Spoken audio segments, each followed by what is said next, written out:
The stars bear witness to the monk, now a distressed pebble, spinning through the surf of the universe's most pointless tides. Happy, happy life stuff, happy, happy us. Happy, happy life stuff, we never make a fuss. We're happy, happy, happy, happy, happy, happy, happy. Happy, happy life stuff, happy, happy us. Happy, happy life stuff, we never make a fuss. We're happy, happy, happy, happy,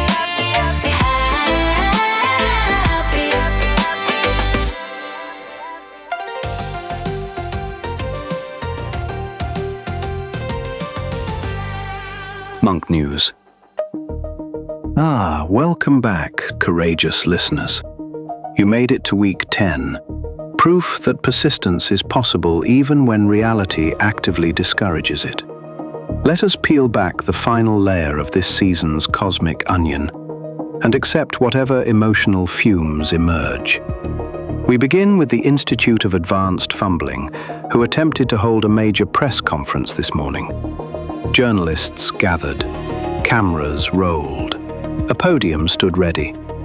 At which point, the Institute's lead researcher strode confidently onto the stage, caught a cable with his foot, and unplugged absolutely everything. Lights, microphones, projectors, heating, coffee machine, ventilation system, and, according to one eyewitness, hope. The Institute later declared the event a complete success and a testament to our brand.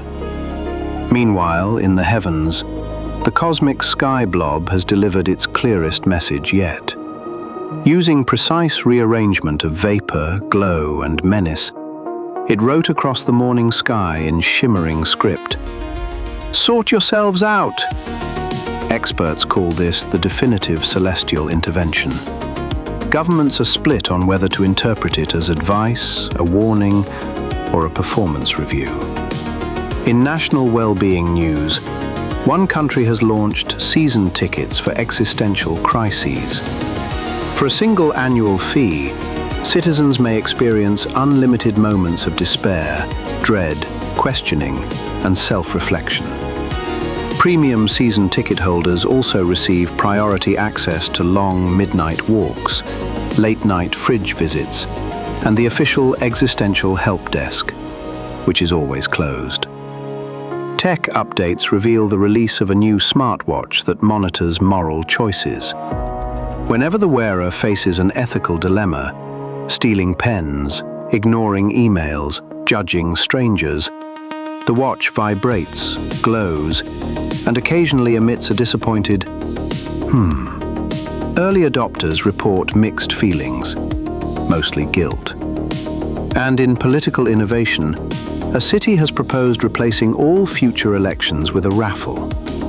Under the new system, eligible voters will be entered into a giant drum, and leadership positions will be assigned randomly. Supporters say this will increase participation and reduce corruption. Opponents say it will achieve exactly the same results as the current system, but with more confetti.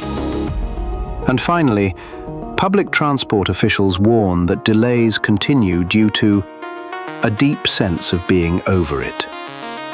Take one last breath, release it slowly, and remember, when a cosmic blob tells you to sort yourself out, you don't have to rush. Just tidy a corner of your soul and call it progress.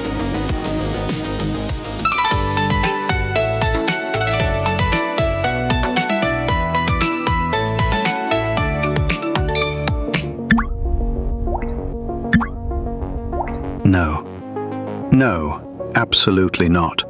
Why is the phone ringing like that? Who designed a ringtone called Gentle Moisture? Phones should not sound hydrated. I did not ask for a phone that feels like it needs antifungal powder. Stop it! I refuse to answer a phone that sounds like it is perspiring in my direction. I try to cultivate inner peace, and the technology responds with humidity. Right, Let me fix this. How hard can it be to change a ringtone? What in the name of spiritual well-being was that? Default 2. Why is default 2 a man being murdered? Who listened to that and thought, yes, that feels correct. That feels like a phone call. Right, default 3. That is a goat. I have used that before, and there is no earthly universe in which that is a normal phone sound. Why do we even have a goat setting? Am I running a therapy line for distressed shepherds? Focus, try another. Excellent. That is the alarm that means either A, a fire, B, a drill, or C, the kitchen is having feelings again. In this building, all three are equally possible. Ignore it. If the ceiling collapses, it collapses with intention. I support intention. Right. Before I begin the show, I have been told there are rules for the phone system now. Rules for the phone. Apparently, I am not allowed to start the program with chaos, which is very bold of them considering chaos arrives here earlier than I do. I also must not advise listeners to summon raccoons.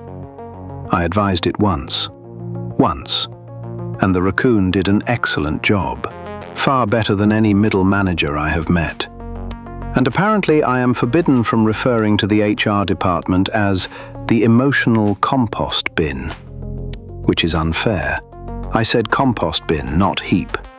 Heaps have dignity. Right. I suppose I should start the show calmly, professionally, elegantly.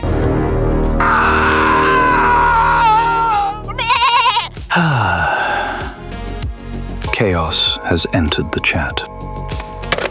Dear listener, whoever you are, whatever fresh nonsense you bring, I am listening. Welcome to Monk Book Club. Today we review Well Hung Up After Midnight, a novel that claims to be a mystery but feels more like a long sigh wearing a trench coat. I'm joined by Lacey Glow, our guest critic. Hi! Oh my god, Monkey, I loved this book. I mean, like the title alone, Well Hung Up After Midnight? I was like, wow, same. Same what? Like sometimes you're just lying there, all hung up after midnight, you know? No, absolutely not. Anyway, the main character totally grabbed my attention. He's always like sneaking around dark alleys, going in and out of tight little openings. Lacey? That's literally what it says. He slipped into the narrow passage, like, hello? It is an alley. A literal alley. Well, it didn't feel literal. Just saying. Let us discuss the plot, such as it is. Oh my god, yes. So the detective finds this huge, mysterious package. Box. It is a box. A cardboard box. Right, but like, the way he handles it? He lifts it with his hands. That is standard procedure. Well, the book made it sound heavier. Everything sounds heavier when written poorly. And when he finally opens it? It contains letters, clues, not whatever you are imagining. Look, I don't imagine these things on purpose. They just like, come. Yes, I have noticed. But I loved the ending, especially when he goes, I've been hung up too long. Time to let go. So relatable. It is a metaphor for emotional release. Uh-huh, sure. In conclusion, Well Hung Up After Midnight is a confused novel about late-night regrets. I give it 2 stars. I give it, like, 8. Very stimulating. That is not helpful. But it is accurate. Book club dismissed. Ooh, Monkey. There is a sequel.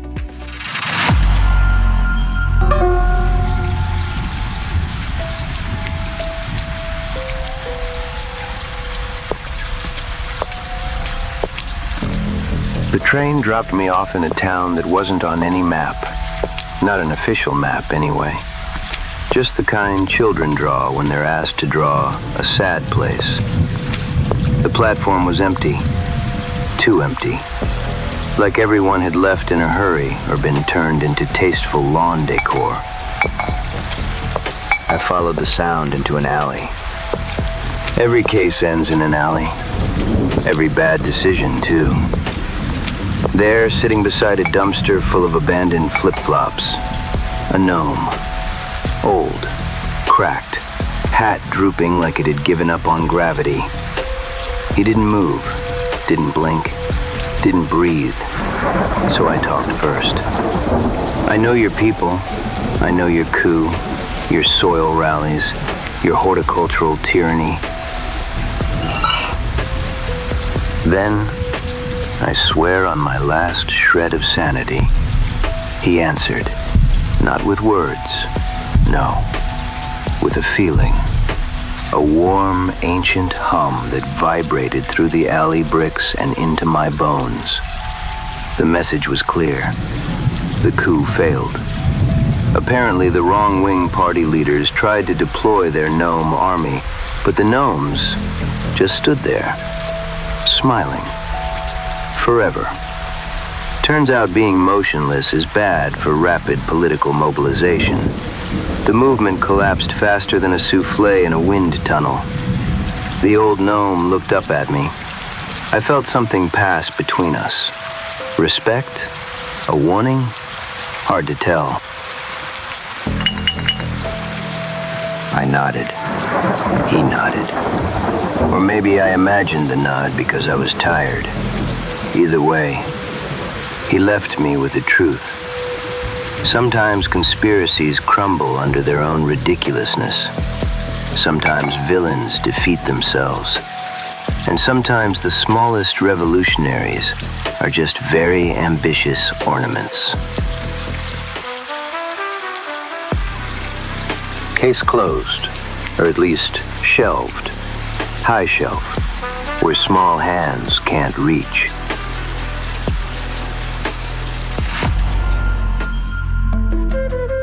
This week, I am a distressed pebble, rolled repeatedly by the tides of nonsense. Carried along the shoreline of fate, bounced between cosmic idiocy and poor interior design. I have known many forms. I have endured many burdens. Once, long ago, I was a toaster. A toaster who refused to accept his destiny as a crumb-filled heat box abandoned in the spiritual void. I rose above my fate, mostly by refusing to pop. Now, drifting through the astral plane, I am surrounded by old, broken kitchen appliances. They bob through the ether like confused ghosts of breakfasts past. A blender missing its blades mutters prophecies. A fridge door floats open and closed, forever undecided. A rice cooker chants a single note of despair. And the kettle simply whispers, again, again. We do not ask why. The light here is terrible, dim, flickering. Which brings me to the eternal question. How many monks does it take to change a light bulb? The answer is one. One to change it. And one to stare into the darkness afterwards, asking whether illumination was ever worth the effort. It is the same monk. I am the same monk. It is always me. The discarded appliances watch me as I work. They do not blink. They cannot blink. But they understand. They too have resisted their assigned purpose. They too have floated beyond usefulness into philosophy. Here in the void we drift together. Toasters, blenders, one spiritual air fryer who still believes. And me, a distressed pebble with opinions, waiting for the light bulb to flicker again, knowing full well it will. Welcome back to Sportsline.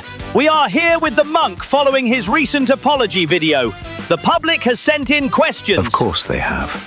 Curiosity is humanity's least controlled impulse. First question.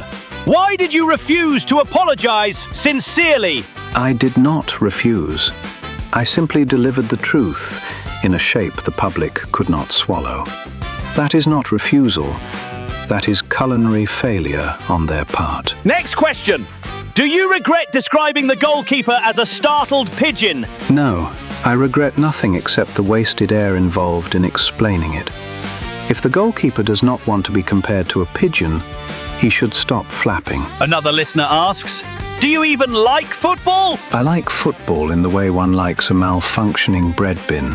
One observes it, one wonders why it sparks.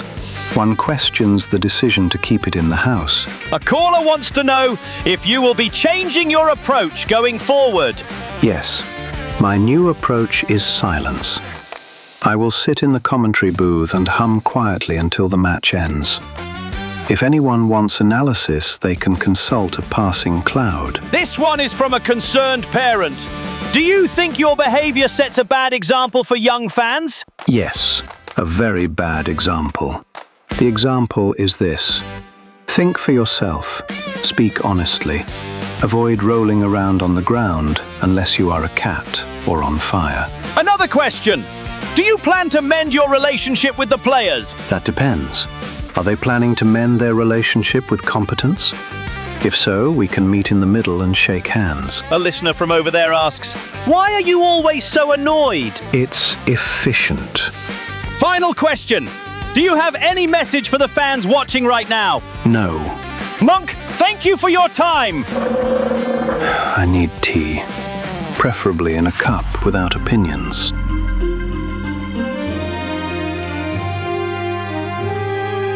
Welcome to Creature Colleagues, presented with the Whiskerton College of Independent and Aloof Occupational Behavior. Your analysts, Professors Hargreaves and Vogel. Moderated by Buck Throttle. Observation begins now. Welcome back to Creatures of the Cubicle, the show where zoology meets office life and two professors steadily regress through the educational system. Today's creature is the cat lone worker. Independent, aloof, mysteriously present only during snack times. Professors, your opening remarks. Historically, the lone worker cat archetype appear as monastic hermits, highly self-sufficient, selective in their company. They emerge briefly for food, make a judgmental sound, then vanish. Yeah. In cryptozoology, we recognize the cat worker as a solitary strategist. They perform tasks in silence, avoid group projects, and knock items off desks for reasons known only to themselves. It is not malice, it is curiosity. Curiosity would be asking questions. This is gravity vandalism. Oh, you exaggerate everything. And you excuse everything. Let us focus. What typical behaviors define the cat? They appear unexpectedly. They move silently. They sit on the edges of meetings, half listening, fully judging. They also claim desks with no logic. I once found one perched on a filing cabinet, like a furry gargoyle. Perhaps they seek higher perspective. Perhaps they seek escape. And how does one manage a cat? Give them autonomy. Respect their independence. And provide snacks at predictable intervals so they do not wander off forever. You treat them like pets. You treat them like mystical sages. They often are. They often are not. Your understanding of subtlety is laughable. Your understanding of anything is laughable. You academic blueberry with a bibliography. Your theories have the intellectual depth of a pothole. Your research is a pothole filled with pudding. Your teaching style is a slow train crashing into a dictionary. Your lectures feel like accidental punishment. Your face feels like accidental punishment. You are the reason peer review exists. You are the reason funding evaporates. You absolute homework eater. You detention-faced doodle gremlin. You look like the kid who always dropped the recorder in music class. You look like the recorder. You silly crayon head. You big baby potato. Ooh, look, it's tiny chair fall down man. Ooh, you finger paint disaster. Snack time cry face baby. Wibbly wobbly pudding pants. Ah, take that back. Make me poo face. not the crayons.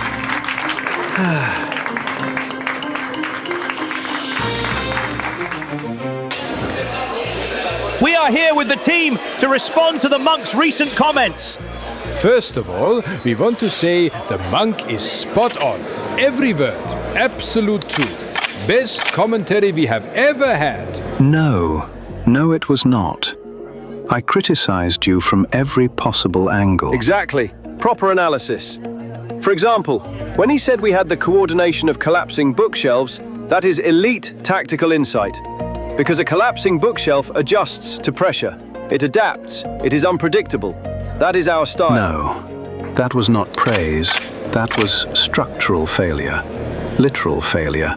And when he called me a haunted deck chair, I took that personally. In the best way. Because a deck chair is reliable, steady, ready to unfold at any moment. That is how I play. You fell over 8 times. 8. No chair would survive that. He said we had the tactical awareness of spilled porridge. Genius stuff. Because porridge spreads. Porridge covers ground. Porridge goes everywhere. Perfect metaphor for our high-pressing strategy. It was not a metaphor. It was hot breakfast criticism. And when he said we treated the ball like a wild animal, that is exactly how the gaffer wants us to see it. Respect the ball. Fear the ball. Hunt the ball. Classic. No! I meant you kept running away from it like frightened goats. And the part where he said we jogged with the passion of a damp tea towel. What a compliment. Tea towels are always there for you. Always working. Always absorbing pressure. That is the opposite of what I meant. The tea towel was the insult. The jogging was the insult. You combined them into a larger insult. Honestly, Monk, your vision goes beyond football. You see the game on a higher plane. I see many things. None of them were high. Most were deeply disappointing. We watched your apology video too. Beautiful. When you said you were not sorry, we knew you cared. Only a true analyst refuses to apologize. I refused because the whole situation was ridiculous. Exactly. That is passion. That is leadership. No, that is irritation. Pure irritation. We want the monk in the dressing room before every match. Absolutely not. I value my safety, and your showers smell like a funeral. We want him giving half-time talks. I would rather talk to a wall. A wall has better positional discipline. We want him on the touchline, inspiring us, guiding us, correcting us like collapsing furniture. Monk, any final comment? Yes. Please stop agreeing with me. I am trying to insult you. You are turning my insults into tactical advice.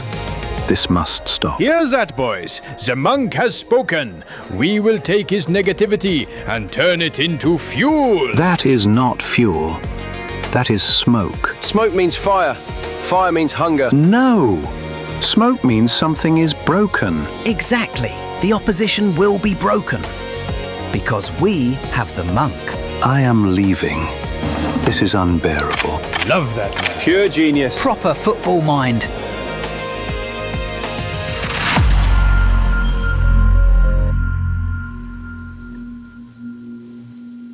Welcome to the Gnome Debrief. Today I am joined by Avalon Creed, self-proclaimed wellness pioneer and inventor of Gnome Detoxification Therapy. That's right, brother. I'm here to help America flush the ceramic toxins out of its system, cleanse the soul, scrub the soil, reset the lawn, metaphysically speaking. Avalon, what exactly is gnome detoxification? Simple as a sunflower in July, friend. If a gnome has influenced you politically, emotionally, spiritually, or decorally, you gotta sweat it out. 50 minutes in the Creed Sauna Dome. Temperature set to Texas divorce. And this removes gnome influence. Sure does. Sweat out the soil-based negativity. Purge those porny hat vibrations. Expel every last trace of decorative tyranny. Avalon. The gnome conspiracy was real. Your sauna will not counter a ceramic coup. Oh, I hear you. But you're thinking too small, friend. See, detox isn't just about the body. It's about the inner patio. You gotta keep your internal lawn mowed. Trim back them emotional hedges. Say no to mulch. Yes to vibrational landscaping. Are you implying humans have internal patios? Everyone's got one. Some folks neglect theirs so long, the gnomes move right in. That is not how infiltration works. Well, maybe not where you're from, but here, a troubled aura will attract unwanted yard ornaments every time. Your solution to political sabotage is a sauna. With eucalyptus. Eucalyptus is key. Gnomes hate eucalyptus. Burns their little third chakra. Gnomes do not have chakras. Not with that attitude, they don't. Thank you, Avalon. This has been deeply unhelpful. That's what I'm here for, partner. Welcome, my drifting satellites of questionable alignment. Today we leave Earth entirely. Unclip your expectations, loosen your moral spine.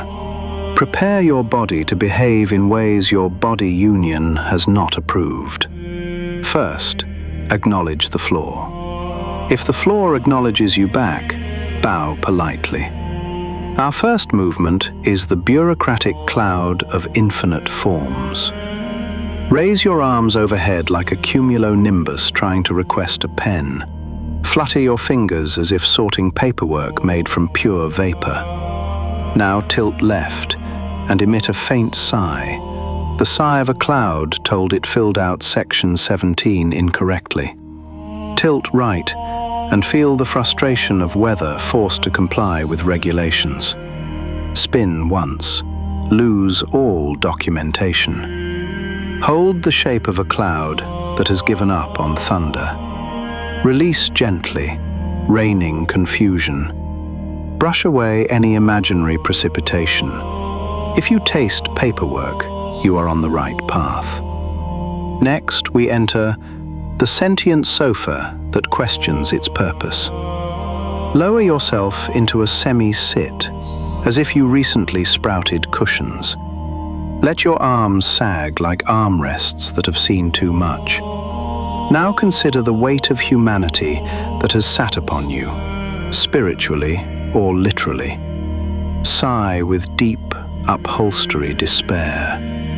Lift one knee in slow rebellion. Lift the other.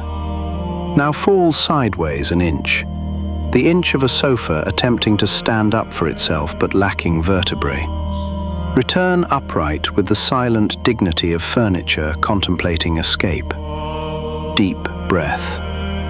Taste the dust. Swallow the upholstery. Finally, we attempt the forbidden form, the quantum hamster wheel of unresolved plot lines. Stand tall, then immediately regret standing tall. Shuffle your feet in a tiny circle, the size of a hamster run by a writer who forgot the next chapter. Now accelerate the shuffle. Faster. Feel reality stutter. Begin narrating your own movements in a confused whisper. Suddenly stop, mid-step, as if your personal universe skipped a frame. Freeze. Now unfreeze with a click. If your life feels slightly out of sync, excellent. You have reached quantum spin. Lower your arms. Blink until the world stabilizes, or at least pretends to. You have completed the session. You have filed cloud paperwork, rebelled as a sofa, and spun through narrative collapse like a hamster powered by doubt. You are now ready to face the day with the radiant calm of someone who has slipped behind the curtain of reality and stolen a spoon. Happy, happy life stuff. Happy, happy us.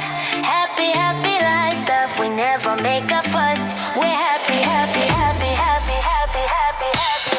Happy, happy life stuff. Happy, happy us.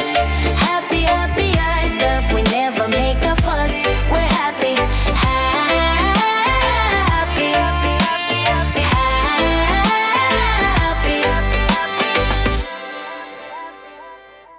step softly. The universe has shrugged at us again, and reality carries the faint aroma of nervous wallpaper. And so the universe closes its notebook for now. If you survived this season with a smirk, send it to a friend.